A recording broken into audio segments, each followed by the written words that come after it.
Hello, everybody, and welcome back to another Q&A edition of Optimal Relationships Daily, episode 1343.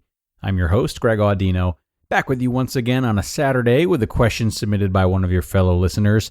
And let's keep this intro nice and short, because I have a feeling there will be a lot to say about this one. Feeling kind of rambly today. Get ready for that. So, as usual, let's check out the question, offer our best support, and optimize your life. My question is, how do you move on from someone no matter how hard you try? I recently saw my childhood friend with his new partner, and at first I was happy for him, but then my heart started to break. We tried to make a romantic relationship work, but it fell through terribly.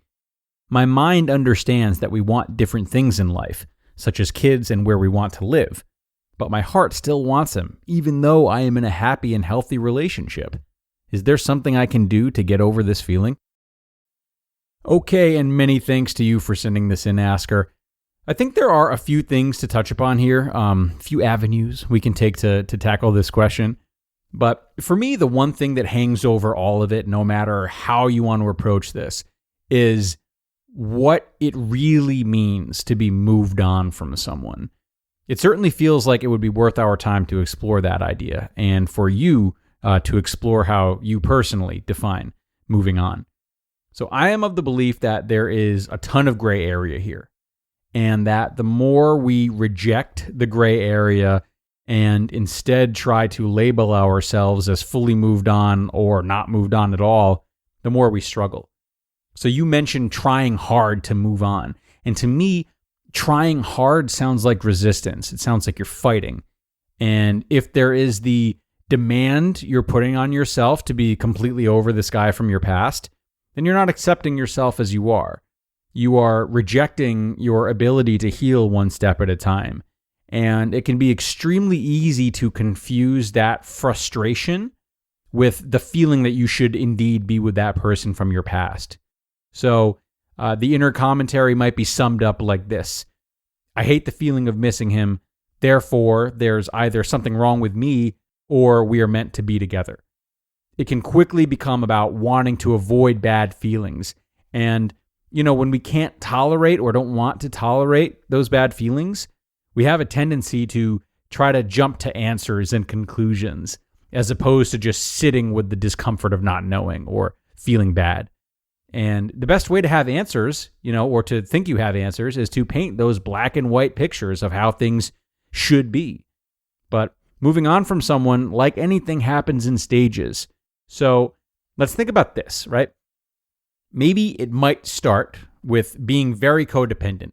So you just broke up, you're codependent, you're contacting them every day, you're crying every day, you're not dating anyone else, and not imagining that you could ever be with someone else seems impossible. And then things move along. You contact them every other day. You cry every other day. Then you contact them once a week. Then you cry once a week. Then you decide to join a dating app, but still can't muster up the courage to actually go out with someone. Then you contact your ex every other week. Then you finally decide to go on a date, but when you're there, it feels wrong to be with someone besides your ex.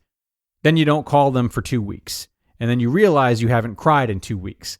Then you try another date, and it's actually fun, and you're reminded that there are some nice people out there, even if another relationship still feels overwhelming somehow. But you get drunk and decide to go out with them again, and you have fun again. Fast forward a few months, and you're seeing this person steadily. You still think about your ex, but you've started to enjoy your hobbies again, and your appetite is totally back and normal. And you reach out to your ex for the first time in 2 months to wish them a happy birthday, and that's really hard. So you rethink your current relationship.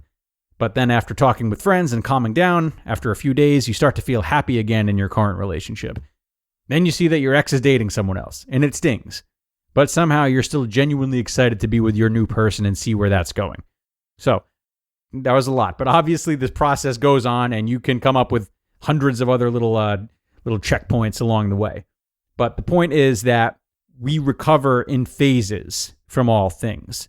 And when it comes to breakups, you can be at a point in which someone from the past still weighs, heavier on your heart than just anyone would, but it still doesn't prevent you from being able to have meaningful relationships with new people. And to me, the ability to form those new, meaningful, and healthy relationships is once you've more or less entered safe territory. But it doesn't mean that in that territory, things won't flare up sometimes. I could be happily married, but if the one who got away just had a baby, yeah, it might be sore for a little bit, and that's okay. It becomes problematic if those thoughts become obsessive and powerful enough to truly disrupt my new marriage. But to feel, a bit sad in the light of something shocking like that, it's not necessarily a sign of not being over them. It's just me being a human and having conflicting feelings sometimes, missing the past and wishing I could just avoid tough feelings altogether. So that, I think, is the idea that I would like to see you consider for yourself. How hung up are you really? Is this a recurring thing, or are you still dealing with the aftermath of seeing him with someone new and you're just giving yourself grief for having any type of response? If it's a recurring thing, then, my question is this new relationship of yours truly as happy and healthy as you've advertised it to be?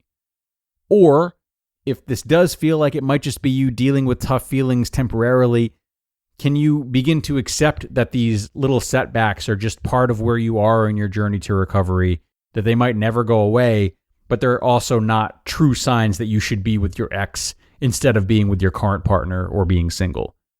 So there's a difference. There's a really important difference between making bad decisions and just having bad feelings about good decisions. Unfortunately, though, when we are in the heat of such extreme emotion and conflict, it can be hard to make that distinction and just wait out the pain. So I'm going to leave you with a visualization exercise of sorts that might help. Maybe my favorite part of your question was when you acknowledge that you two disagree on a couple of major life choices, those being where to live and whether or not to have kids. A sucky part about love is that sometimes you can have so much emotional compatibility with someone, but if you run into each other at the wrong time or have differing views on major areas of life like those, and we were reminded that love conquers a lot, but realistically, it shouldn't conquer really important personal values like those. So anyway, the exercise. Consider what life would be like the other way around. Imagine that. Say you didn't stand by these values of yours. What if, instead of your current life, you were not dating your current partner, you were back with your ex, living where your ex wants to live, and doing what your ex wants to do in terms of having kids, with no compromise, since it seems like there wasn't compromise on this when you guys dated originally. So how would that all look when you place your ex and all of the other big parts of life next to one another? If you can truly say, after revisiting this question for a while, that you'd rather be with your ex and make those other sacrifices, then there's a lot of action to consider taking that a therapist could definitely help with. If, however, in your heart of hearts, you prefer your life now as a whole, then it's just a waiting game. It's a waiting game, waiting out these bad feelings, waiting out the aftermath of seeing your ex-partner with somebody new. However, I would maybe consider your current relationship separately. You might love the place you're living in and your decision to have kids or not, but still feel these urges you're having towards your ex are enough that your current relationship isn't right for you at this time. Then of course that's a different discussion. And now, everyone, I want to tell you about our sponsor, Jenny Kane. So Jenny Kane is a California-themed clothing company that makes shopping for clothes absolutely effortless, as their mission is creating high-quality, stylish pieces that work for any situation, be it casual or professional. And because of that, Jenny Kane is a huge time saver, because you don't have to do any extra thinking on what to wear each day. All of their clothes are reliable, versatile, and extremely comfortable. I've been enjoying my cashmere fisherman sweater that I got from them. It's a classic look with an awesome fit. It goes with anything, truly, and has been great in both the winter and now the spring. So a few things. First, join Jenny Kane Rewards. Enjoy exclusive perks and benefits like birthday surprises and early access to new launches. plus earn up to 10% back on all purchases. Join today and you'll get 100 points. And then exclusively for Optimal Relationships Daily listeners, find your forever pieces at jennykane.com and get 15% off your first order when you use code ORD at checkout. That's JENNIKAYNE.com, promo code ORD. Asker, once again, thank you so much for sending this question in. I really hope today's episode helped you out and gave you some new thoughts to play around with. And then for all listeners, I hope this served as a good reminder for you to try and be patient. Be patient when it comes to any long-term discomfort that comes with the recovery process. And also be patient when it comes to those fleeting short-term discomforts that might pop up long after you thought you were already fully recovered. These are not necessarily signs that you're moving backwards or that you're broken or that you made a wrong decision. Pinky promise. Now, if you've got a question of your own, be sure to send it in to us via email at advice@oldpodcast.com. You'll definitely hear back from me. I'll answer the question on the show for you, or if you prefer, we can just keep it to an email exchange. Totally up to you. It's time to get out of here, though, everyone. Thanks, as always, for joining me on a Saturday. Enjoy the day, and come on back tomorrow, where I will have our regularly scheduled episode, plus our new Sunday bonus episode. That's where your optimal life awaits.